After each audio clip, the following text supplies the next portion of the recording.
তোমরা কি খাচ্ছ বাবু? চা খাচ্ছ? ও, তোমাদের চা খাওয়ার স্টাইলটা তো সেই লাগিচ্ছে, দারুণ। ঠিক আছে না? হয়। তোমরা কি চা খাচ্ছ? চিনি দিয়ে? লাল চা না দুধ চা? রং চা। তোমার নাম কি? মুবিন। সুন্দর নাম। তোমার নাম কি বাবু?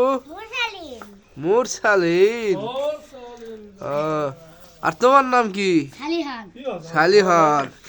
খুব সুন্দর লাগতেছে তো চা খাওয়া। দেখি তোমার চার কালারটা কেমন, দেখি।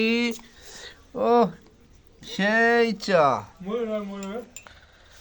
তুমি কিভাবে খাচ্ছ? চামচ দিয়ে?